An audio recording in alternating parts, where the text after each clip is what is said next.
14h30, 15h30, l'heure du crime sur RTL. Jean-Alphonse Richard. Nous avons suivi des indications, des pistes, des tuyaux dans le monde entier. Il y a eu des signalements en Amérique du Sud, des signalements à Madagascar. Il y avait une pression à tous les échelons. Il fallait présenter Yvan Colonna à la justice. Bonjour, 1503 jours de cavale et autant de jours d'enquête. La traque du berger Yvan Colonna, condamné pour avoir assassiné le préfet Claude Érignac, reste comme l'une des plus longues, des plus intenses, des plus acharnées jamais conduites par la police française. Pendant plus de 4 ans, on va rechercher Colonna sur toute l'île, sur le continent, à Nice, en banlieue parisienne. On va même le croire réfugié en Amérique du Sud, hébergé par une colonie d'amis insulaires. 3 ministres de l'Intérieur successifs lancés aux trousses du berger, des centaines d'hommes mobilisés, des outils technologiques inédits pour parvenir à sonder enfin l'impénétrable maquis dans lequel le berger s'était réfugié. C'est cette traque, la traque du berger Yvan Colonna et ses secrets que je vous raconte aujourd'hui. Comment cet homme a pu longtemps échapper à ses poursuivants? Question centrale posée aujourd'hui à nos invités. 14h30, 15h30. L'heure du crime sur RTL. Dans l'heure du crime aujourd'hui, la traque d'Yvan Colonna, le berger de Cargèse. Au printemps 99, son nom apparaît dans l'affaire de l'assassinat du préfet Érignac. Il va alors disparaître subitement dans la montagne corse. Ce 23 mai 1999, 15 mois après l'assassinat du préfet Claude Érignac à Ajaccio, Yvan Colonna est dans son village de Cargèse, un enfant du pays. À 39 ans, il élève des brebis et vend ses fromages sur les marchés. Ce matin-là, ce berger qui ne cache pas ses idées nationalistes, les affiche même ouvertement, est interviewé par une équipe de France 3. On le questionne sur la nouvelle spectaculaire du jour, l'identification du commando qui a assassiné le préfet de Corse du Sud, Claude Érignac. Il faut des coupables à tout prix, et on trouve des gens qui ont le profil. Alors peut-être qu'on a le profil des gens qui sont responsables de cette action, mais on n'y est pour rien. 4 hommes sont en garde à vue depuis 24 heures dans les locaux de la police antiterroriste à Paris. Colonna a l'intuition que la police ne va pas tarder à débarquer. Il pressent que lors de cette garde à vue, son nom a sans doute été prononcé. En fait, il a été présenté comme le tireur, celui qui a abattu de 3 balles dans la tête le préfet à Ajaccio et s'est enfui en abandonnant son pistolet, un Beretta 9 mm. En début d'après-midi, Colonna se rend à l'agence bancaire de Cargèse, y retire 30 000 francs. Il va dire ensuite au revoir à sa compagne qui tient un restaurant et à leur fils, alors âgé de 9 ans. Puis il prend la direction du maquis pour retrouver son troupeau. Il s'efface alors au détour d'un sentier. La police judiciaire a raté Yvan Colonna. Le berger a senti que le vent était en train de tourner. Ces derniers temps, il n'avait pourtant montré aucun signe de nervosité ou d'inquiétude. Avant le début de la traque, il a pris un café avec le curé de Cargèse, le père Florent Marchiano. Celui-ci reconnaît qu'il n'a pas pu lire dans le cœur de ce fils égaré. Comment aurais-je pu percer sa confiance, répond-il au Figaro. La départementale 81 qui mène au village est bloquée par un barrage de gendarmerie comme d'autres routes de l'île. La photo du suspect, visage juvénile, légèrement creusé, crâne quasiment rasé, est affichée dans toutes les gendarmeries, commissariats, gares et aéroports. Yvan Colonna est un fugitif qui connaît par cœur le maquis. C'est un habitué de la clandestinité. Une dizaine d'années auparavant, il avait aidé le nationaliste Jean-Baptiste Acquaviva à se cacher après la mort d'Acquaviva, tué au cours d'une opération commando. Colonna avait repris le flambeau nationaliste et donné le prénom de son camarade à son fils. Les mois passent et Yvan Colonna reste invisible.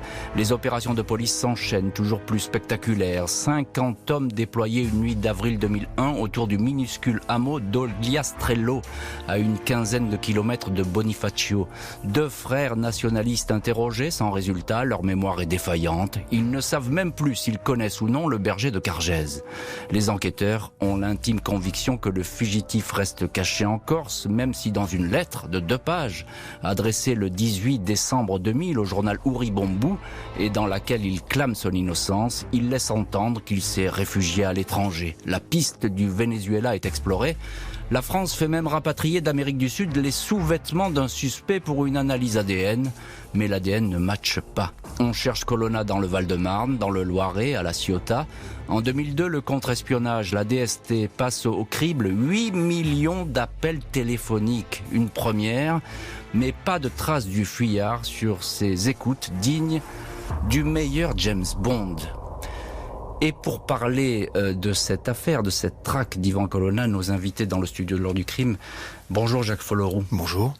Merci beaucoup d'être aujourd'hui dans le studio de l'heure du crime. Vous êtes journaliste au Monde, auteur de Parrain Corse, la guerre continue aux éditions Plomb. J'ai envie de dire, c'est un cliché, mais on va chercher une aiguille dans une botte de foin en recherchant Colonna en Corse, il est chez lui. Est-ce qu'on l'a raté déjà? Est-ce que les policiers l'ont raté? En fait, en effet, c'est une très bonne question, parce que si Ivan Colonna a pu faire cette cavale de plusieurs années, c'est parce qu'à l'origine, il échappe aux interpellations.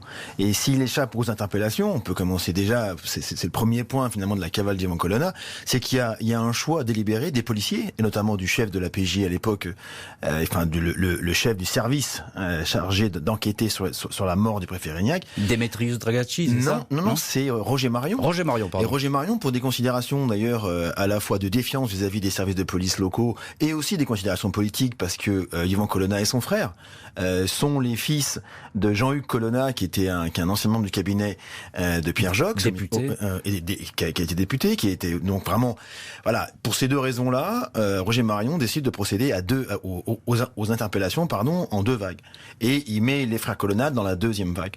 Or, c'est vrai qu'après, des magistrats comme des policiers ont relaté ce moment clé quand même, qui a rendu possible la cavale d'Ivan Colonna, en disant mais on aurait dû faire tout ça d'une seule vague interpellation et qui aurait empêché la cavale d'Ivan Colonna. Parce que tout se sait en Corse, encore en mots, mais les nouvelles vont vite, je puis dire.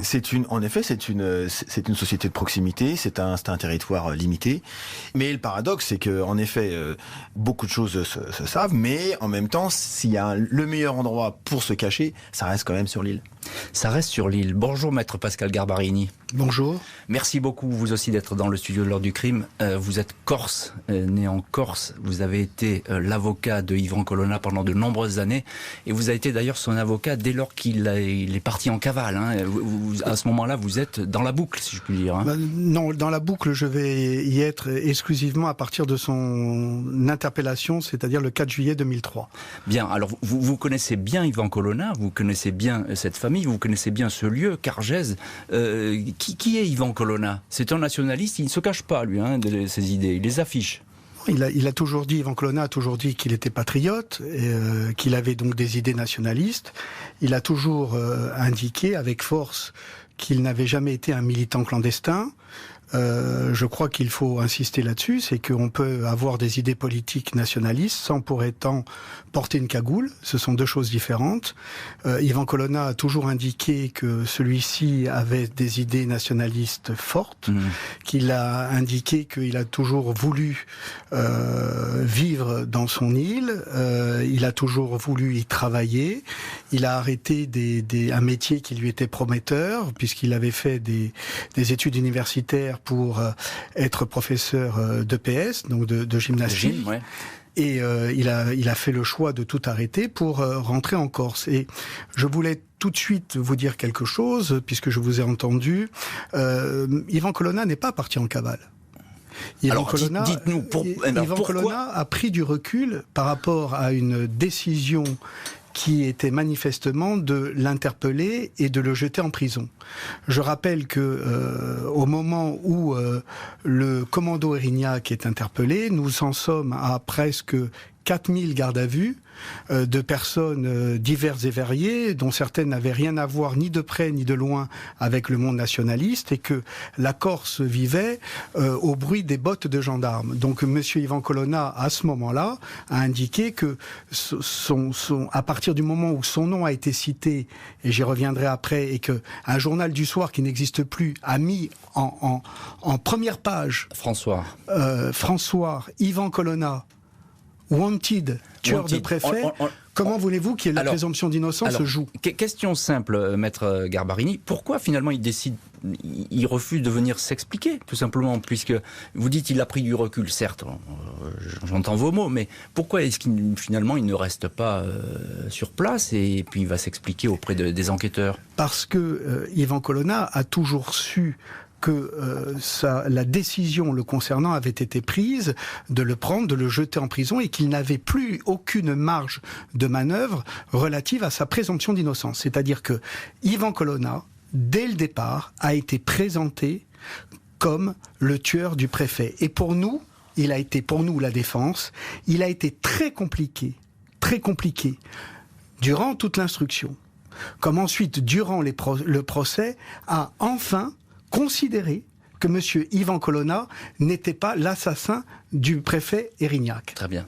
Alors, écoute, on entend bien vos propos, maître, et effectivement, on comprend ce qui a pu se passer dans la tête d'Yvan Colonna à ce moment-là. Jacques Folloroux, c'est une traque qui commence, qui est des plus intenses qui soit. Il faut absolument l'attraper. Oui, parce qu'on est en effet on va pas refaire le procès d'Yvan Colonna, qui aujourd'hui, la vérité judiciaire a conclu qu'il avait bien été l'assassin le tueur du préfet Erignac. On va pas refaire le procès maintenant. En revanche, il appartient à un bout de l'histoire, une part assez particulière de l'histoire du nationalisme corse. C'est-à-dire que en 98, très rapidement, il appartient à un groupe de nationalistes, un groupe clandestin, qui a refusé les divisions et les scissions qui se sont succédés au sein du mouvement nationaliste. Et donc à ce moment-là, ils sont dans une logique de pureté du nationalisme, ils ont toute une revendication politique à cet acte-là. Et si vous voulez, pour revenir au personnage lui-même, pour répondre très rapidement à votre question, il y a aussi une dimension très personnelle chez Yvan Colonna, une revendication un peu identitaire. Sa mère est bretonne, lui, son père est en effet vit à Cargèse. Il y a cette dimension chez lui, et par ailleurs, ça s'inscrit dans un acte qui est plus qu'un crime aux yeux de l'État et aux yeux de la République. C'est un acte sacrilège, c'est l'assassinat du premier représentant de l'État sur l'île, et donc l'État est à la fois inscrit dans une opération de justice, mais aussi une opération de vengeance. Les autorités font donc de l'arrestation de Yvan Colonna une priorité absolue. Tous les services de police et de gendarmerie vont être mobilisés pour parvenir à localiser et à interpeller le suspect, quitte à perquisitionner toutes les bergeries de l'île. Les policiers qui traquent Yvan Colonna, tout particulièrement la PJ et les renseignements généraux, ne lâchent pas d'une semelle les proches du fuyard, sa famille, ses amis, autant de personnes qui pourraient les conduire à l'intéresser. Ils soupçonnent qu'une chaîne de complices lui font passer des informations du courrier dans la région d'Ajaccio, des espèces de boîtes aux lettres humaines. La police apprend que Yvan Colonna aurait refusé l'organisation d'une visite de son jeune fils pour les fêtes de Noël, trop risquée à ses yeux.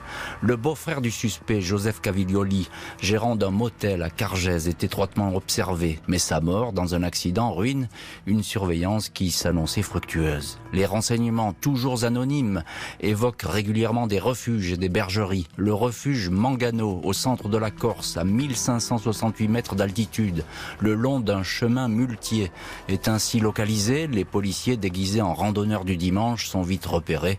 Aucune trace ici du berger de Cargèse. Les perquisitions, 200 gendarmes mobilisés dans des maisons de la famille Colonna ne donnent rien. Un homme ressemblant comme deux gouttes d'eau au suspect est interpellé dans une discothèque parisienne. Hasard cocasse, ce sosie est fonctionnaire de police. Au mois d'avril 2003, un renseignement, à nouveau anonyme, fait état de la présence possible de Colonna dans un camping de la station balnéaire de Porto Polo, à quelques kilomètres de Propriano. La division nationale antiterroriste, la DNAT, et le RAID travaillent main dans la main. Le RAID a même constitué un groupe de surveillance qui reprend tous les lieux déjà visités et qui pourrait servir de point de chute aux fuyards, gîtes ruraux, bergeries, campings. Il s'avère que ce camping-là a déjà été listé. Le site est à nouveau placé sous surveillance, mais Yvan Colonna ne se montre pas. Les policiers s'intéressent alors à une bergerie isolée qui n'a pas été habitée depuis un bon moment. Un simple matelas est découvert sur le sol, le fuyard ne s'y trouve pas. Fin juin 2003, les policiers sont aiguillés vers une seconde bergerie de Porto Polo, la bergerie de Margatagia. Une équipe d'enquêteurs se met alors en planque dans le maquis pour essayer d'apercevoir le locataire et le photographier. Pas de mouvement à l'intérieur et autour de la bâtisse. Les policiers notent toutefois la présence d'un lit de camp installé à l'extérieur, ainsi que d'une pile de journaux, le quotidien Corse Matin, que l'occupant des lieux semble lire tous les jours. Il y a sur ce terrain quelques chèvres, mais aussi des oies élevées par le propriétaire, Frédéric Paoli. Ces volatiles bruyants peuvent faire office d'efficaces donneurs d'alerte. À la vue d'un étranger, les oies se mettent toujours à cacarder. Un appareil photo à déclenchement automatique est disposé à l'entrée du domaine par le RAID. Le 29 juin, un homme torse nu et beaucoup plus enveloppé que Yvan Colonna, cheveux noirs très longs et une petite barbiche, apparaît sur un cliché, photo soumise à un logiciel de reconnaissance faciale. L'homme de la bergerie est ressemblant à 70% à l'homme le plus recherché de France. Et on va voir bien sûr que ce personnage qui apparaît sur cette photo est bien Yvan Colonna. On le verra dans le chapitre suivant, comment il a été arrêté et appréhendé. On revient sur les mois et les jours précédant cet événement. Jacques Folloroux, journaliste au Monde, la piste des bergeries, c'est une fixette chez les policiers. Ils ont le sentiment que c'est là que ça se passe. On peut pas leur donner totalement tort. C'est-à-dire que c'est en effet en Corse, sont des lieux très reculés. Pour y accéder, on est vite repéré. Et il y a après aussi tout un réseau de fidélité, de complicité qui aurait permis à Yvan de s'y cacher. Mais comme vous l'avez rappelé, c'est vrai que ça a donné lieu à des scènes cocasses, puisque même en pleine saison des randonnées en montagne, vous aviez tout d'un coup des hommes assez costauds avec le cheveu très ras. Et en effet, qui permettait soit très sportif, et qui permettait à chaque fois soit aux randonneurs, en tout cas aux gardiens des refuges, d'imaginer assez rapidement que ça n'était pas que des randonneurs, mais peut-être aussi des policiers. Et donc ils ont été assez vite démasqués, les policiers comme des gendarmes d'ailleurs, qui avaient été dépêchés sur place. Difficile de travailler sur ce terrain corse où effectivement tout le monde se connaît et tout le monde peut se regarder d'une minute à l'autre et reconnaître qui est qui, et même dans le maquis, et surtout dans le maquis. Maître Garbarini, vous avez été l'avocat de Yvan Colonna. Est-ce qu'on sait aujourd'hui, je parlais de renseignements anonymes, parce que ça existe, les policiers ils travaillent beaucoup sur les renseignements anonymes. Est-ce que quelqu'un a donné Colonna pour qu'on arrive comme ça à le localiser? Absolument. Je pense qu'Yvan Colonna, nous avons la certitude que Yvan Colonna a été donné par quelqu'un qui avait obtenu le renseignement qu'Yvan Colonna était à ce moment précis dans cette cache, dans cette bergerie. Donc ça nous le savons, plusieurs personnes le savent également, et sans cela, je ne suis pas certain que monsieur Yvan Colonna aurait été arrêté. Je crois que c'est un élément très important, c'est un élément qui a été caché, bien évidemment, parce que c'est aussi un succès, il faut le dire également, du RAID, puisqu'ils ont non seulement eu ce renseignement, mais le renseignement ne suffisait pas. Ils ont bien évidemment vérifié, ils ont cherché, ils se sont planqués, comme on dit, pour avoir ce renseignement. Maintenant, Yvan Colonna, il y a également les années de traque, c'est-à-dire que au début, vous êtes bien évidemment très très méfiant, et puis ensuite, la méfiance disparaît au fur et à mesure. Alors ça c'est important, ça veut dire que son attention s'est relâchée finalement. Il y a une habitude qui se crée. Il y a une habitude et puis il y a, si vous voulez, une réactivité qui est certainement moins forte. Au départ, le moindre bruit de vent dans les arbres vous fait prendre votre pactage et partir. 4 ans plus tard, il faut que ce soit une bourrasque. Et c'est très humain, c'est-à-dire que il s'est certainement aussi relâché. Ensuite, il y avait aussi ce devoir de vérité, parce que Yvan Colonna, je l'ai dit, il a pris du recul, et lorsqu'il a pris du recul sur les murs et sur les rochers de Corse, il y avait écrit Gloria a te, Yvan, c'est-à-dire gloire à toi, Yvan. En fait, en gros, tu fais la nique, si vous me permettez cette expression, à l'État. Et je ne suis pas certain que ces marques de soutien lui aient été très favorables, parce que du coup, il en a été un peu prisonnier de son image. Et c'est devenu un mythe. Mais est-ce qu'il le voulait vraiment ? Ça, c'est autre chose. On ne peut pas lui poser la question, mais effectivement, on lui a dressé une statue qui était peut-être un peu trop grande pour lui. Jacques Folleroux, journaliste au Monde, cette surveillance autour de cette bergerie, et puis dans les jours et les semaines qui ont précédé, c'est vraiment des opérations militaires, il n'y a pas d'autre nom. Il y a tout un dispositif qui est hallucinant, il y a des centaines d'hommes qui travaillent sur ce dossier. C'est à la fois une opération en effet de type militaire, mais en même temps dont la connaissance la connaissance de cette opération-là était vraiment limitée à un très petit cercle de personnes. Pour des raisons de sécurité, pour éviter qu'il y ait une porosité de l'information, qu'elle ne fuite et qu'elle ne transpire. D'ailleurs, l'arrestation elle-même, le service spécialisé du RAID... Pardon, allez-y.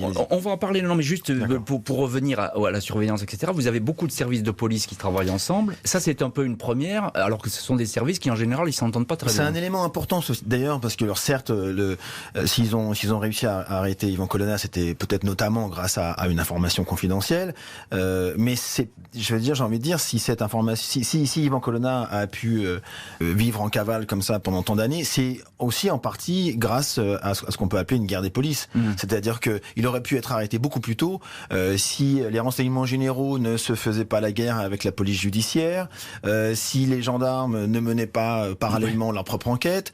Donc il y a eu un tas de ratés finalement. Oui, de concurrence interne, si vous voulez, administrative. N'oublions pas l'enquête du préfet Bonnet. Oui, mais l'enquête du préfet Bonnet, c'est avant le départ en cavale d'Yvan Colonna. Ouais. On pourra en dire en haut tout à l'heure, parce qu'effectivement, cette guerre des polices, elle a joué dans cette affaire, et elle a été quasiment permanente. Yvan Colonna est un homme aux aguets, mais ce coup-ci, il n'a pas vu qu'il était espionné, photographié et guetté par des hommes qui veulent l'interpeller. Le fuyard est armé, et il risque de vouloir vendre chèrement sa peau. Ce mardi 1er juillet 2003, le ministre de l'Intérieur, Nicolas Sarkozy, passe en revue une série de photos prises 2 jours auparavant aux abords d'une bergerie perdue du Monte Barbatou, en Corse du Sud. Le patron du RAID, Christian Lambert, estime que l'homme photographié en train de refermer la barrière est bien Yvan Colonna. Ordre est alors donné de passer à la phase d'interpellation. Les effectifs sont renforcés. Jeudi 3 juillet, une dizaine d'hommes du RAID atterrissent à Ajaccio. Ils sont discrètement acheminés à Porto Polo. Un commando de 28 policiers en tenue de camouflage, à la tête duquel le chef du RAID en personne se dissémine par groupe de 2 dans l'épée maquis. Ils se sont placés face au vent pour ne pas être repérés par 2 chiens et par les oies qui sont sur place. Une présence humaine est repérée en pleine nuit, mais intervenir est alors trop périlleux. Vendredi 4 juillet, vers 7h30, l'homme de la photo en short et t-shirt blanc apparaît à 30 mètres à peine. Il soigne ses chèvres, il empoigne un sac à dos et quitte la maison en prenant un petit chemin qui se perd dans la végétation. Les policiers ne bougent pas et font le pari de l'attendre. Une longue journée de patience. À 18h55, l'individu est de retour à la bergerie. Il est temps de passer cette fois à l'action. À la vue des policiers, le berger tente de s'enfuir dans le chemin. Il court plus vite que ses poursuivants, mais se prend le pied dans une racine et chute. Il dément alors pendant de longues minutes être Yvan Colonna, puis confie finalement à Christian Lambert, le patron du RAID, « Je suis Yvan ». Dans la bergerie, on découvre une grenade, un chargeur de pistolet mitrailleur et 2 cagoules. On trouve également une lettre écrite par son fils Jean-Baptiste. Dans la voiture qui l'emmène à Ajaccio, Colonna se confie sur les difficultés de sa vie en cavale, puis dit aux policiers « Vous avez fait du bon boulot ». Quelques heures plus tard, le fugitif numéro 1 prend place dans un Falcon, un vol spécial à destination de Paris. Et voilà donc, j'ai envie de dire, une arrestation qui tombe à point nommé. On est juste là à la fin du procès Erignac qui se tient à ce moment-là. Et alors que la Corse est en campagne électorale, Maître Garbarini, vous avez été l'avocat de Yvan Colonna. Finalement, tout va très vite. Cette arrestation, on a mis du temps à la réussir, mais ça y est, c'est fait. Bon, non seulement c'est fait, mais cette arrestation est un choc et une déflagration judiciaire. Puisque, comme vous l'avez rappelé, c'est un moment très important puisque nous sommes au moment des réquisitions Du procès Erignac. Du procès du commando Erignac, c'est-à-dire donc toutes les personnes qui sont susceptibles d'avoir participé à l'assassinat du préfet Erignac sont dans le box et répondent depuis plus de 8 semaines des faits qui leur sont reprochés devant la cour d'assises spécialement composée en présence donc de la famille Erignac qui est partie civile et des autres parties.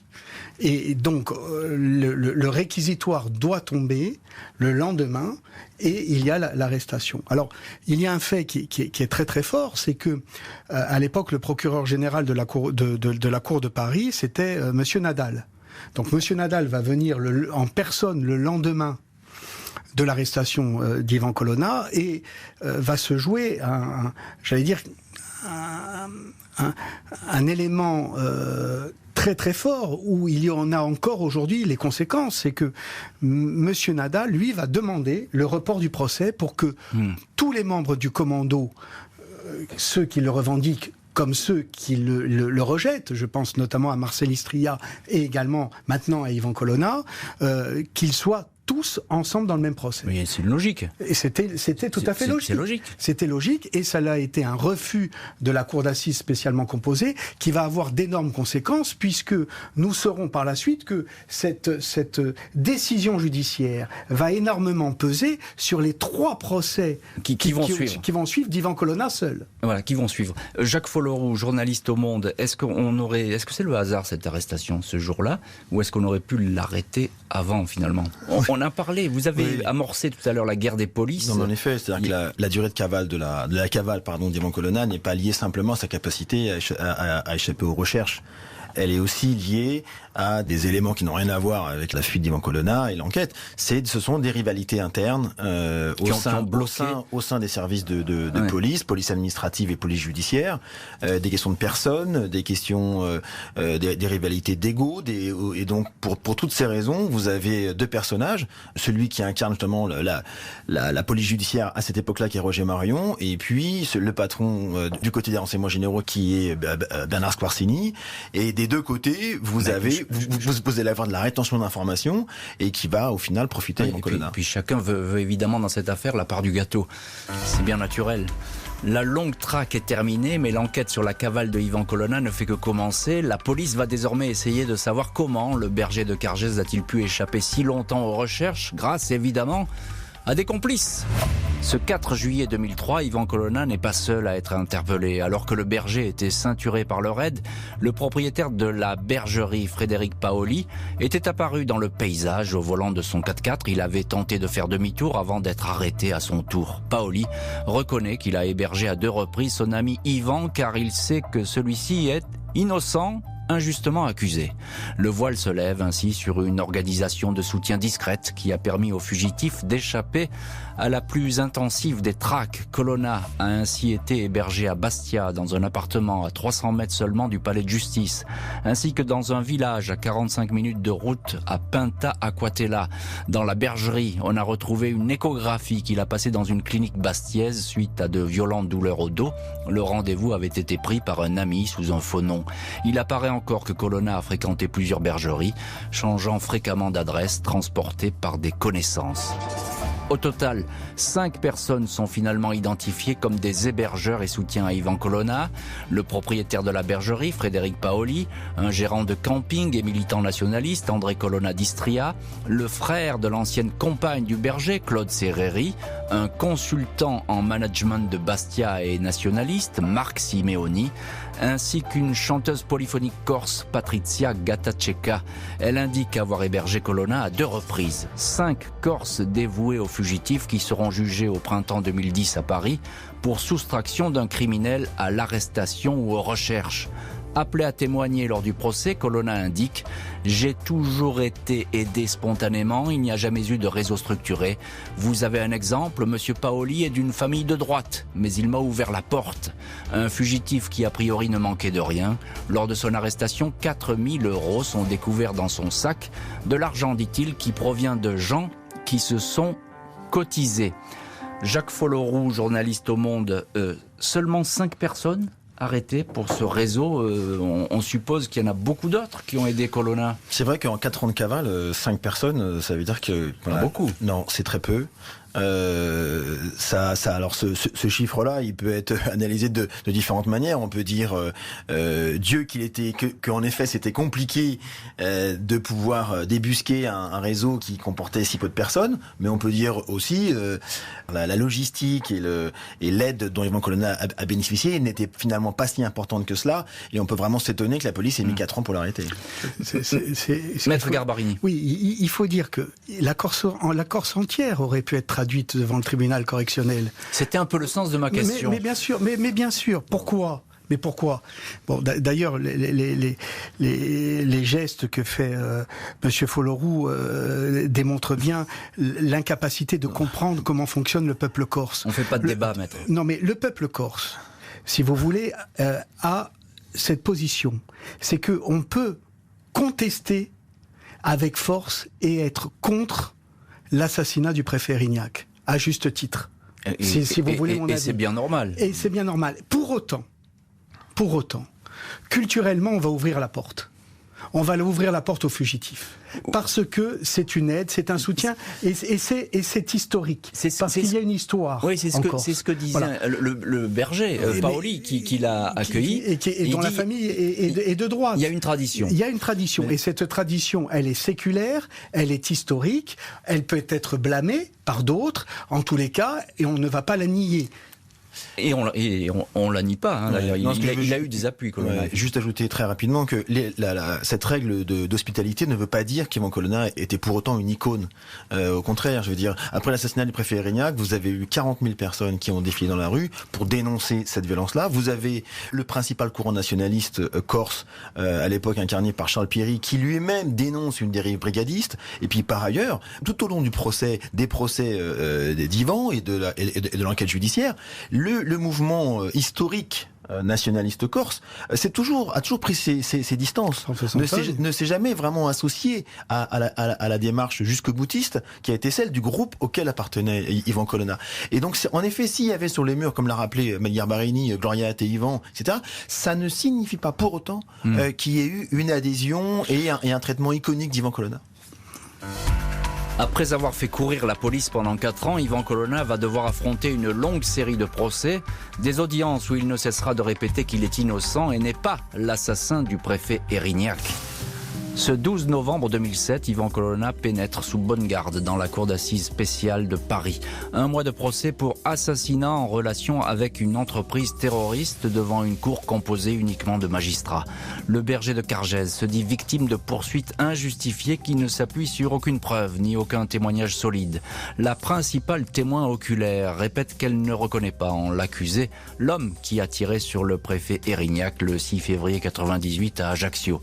Perpétuité pour Ivan Colonna. 2 ans plus tard, la peine est confirmée en appel. Condamnation annulée.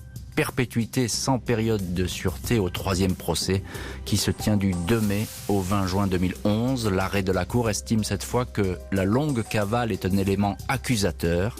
Un homme qui a pris le maquis car il se savait surveillé a retiré 30 000 francs à la banque pour assurer sa fuite. À l'issue de ce verdict définitif, Ivan Colonna s'était exclamé devant ses juges « Je suis innocent, je n'ai jamais tué personne, je n'ai jamais encouragé à le faire, je n'ai jamais imaginé tuer quelqu'un, je n'ai pas fait ça, ce n'est pas moi. Je vous demande de me croire, je veux rentrer chez moi pour me reposer. » Ivan Colonna n'est pas rentré en Corse, il est à ce jour toujours incarcéré. Maître Pascal Garbarini, vous êtes aujourd'hui l'un de nos invités dans l'heure du crime. Vous avez été l'avocat de Ivan Colonna, vous l'avez suivi jusqu'à ses procès. Qu'est-ce qu'il devient aujourd'hui ? Il n'est pas rentré en Corse, c'est une certitude. Alors il n'est pas rentré en Corse, c'est le problème majeur qui se pose aujourd'hui. Ivan Colonna est incarcéré à la centrale d'Arles. Il y a aujourd'hui des demandes, ce n'est pas moi l'avocat, il y a des avocats qui le font très bien pour lui, qui ont demandé son rapprochement à la maison d'arrêt, enfin au centre de détention de Borgo, c'est-à-dire à Bastia, qui est une comment dirais-je, une prison, mais il y a une difficulté, c'est que comme celui-ci a le statut de détenu particulièrement surveillé, DPS, et que le centre de détention de Borgo n'est pas habilité au DPS, eh bien aujourd'hui il y a un refus systématique à ce que Ivan Colonna, comme les deux autres aujourd'hui, les deux autres membres du commando qui sont incarcérés, Monsieur Ferrandi et Monsieur Alessandri, se voient opposer à un refus systématique. J'annonce, parce que je veux le dire, il a été indiqué que Monsieur Ivan Colonna avait été condamné comme étant le tueur du préfet. L'homme qui tenait le Beretta. Je m'inscris en faux. La décision qui a été rendue est une décision qui prononce la culpabilité de 3 personnes qui étaient, selon l'accusation, présentes et selon la justice présente sur le trottoir où Monsieur Erinac a été tué, mais la justice ignore qui tenait le pistolet automatique Beretta. Donc ce n'était pas le pistolet automatique Beretta de Monsieur Ivan Colonna. Ils sont considérés comme co-assassins. Absolument. Avec les mêmes peines qui ont été prononcées. Absolument. Pour les uns et les autres. Jacques Folloroux, journaliste au Monde, et qui connaît bien la Corse et qui connaît bien cette affaire, est-ce qu'on sait tout sur cette traque, cette cavale? Parce que c'est une affaire d'État finalement, cette cavale. Hein. Elle est montée au plus haut sommet de l'État. Oui, la cavale, comme d'ailleurs le sort du prisonnier Colonna, ça sera. Ivan Colonna ne sera pas vraisemblablement traité comme un prisonnier ordinaire, parce que cette affaire n'est pas simplement une affaire criminelle traitée par le droit, par le code de procédure pénale. On a affaire dans ce dossier-là à quelque chose de plus, à du symbole politique, où l'État a considéré qu'il y avait eu un acte à juste titre, sacrilège. Bah oui et non, quand même, c'est l'assassinat d'un homme. Alors certes, il est préfet, mais normalement, je veux dire, un crime, quelle que soit l'identité de la personne qui en est victime, doit être traité juste avec le droit. On est d'accord, Jacques, mais vous savez bien qu'un préfet, c'est tout de même un représentant de l'État.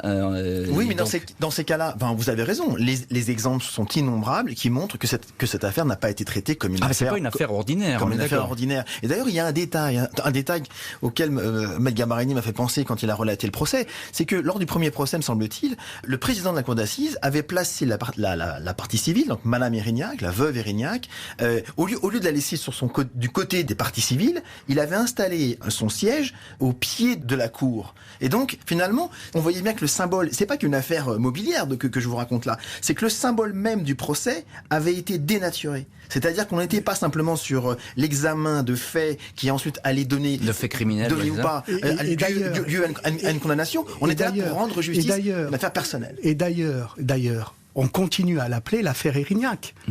Or, aujourd'hui, c'est l'affaire Colonna, c'est l'affaire Ferrandi et c'est l'affaire Alessandri. Et j'estime, en tant qu'avocat et juriste, qu'il ne devrait pas y avoir de différence entre les différents détenus au regard du droit. Aujourd'hui, il est tout à fait concevable que le statut DPS, qui a d'ores et déjà été par certaines juridictions ôté à certains, fasse que ceux-ci rentrent en Corse. Et rentrer en Corse, ils ne rentrent pas chez eux. Ils rentrent dans une prison. Alors ça, ce phénomène-là... Non, mais c'est l'avocat qui parle.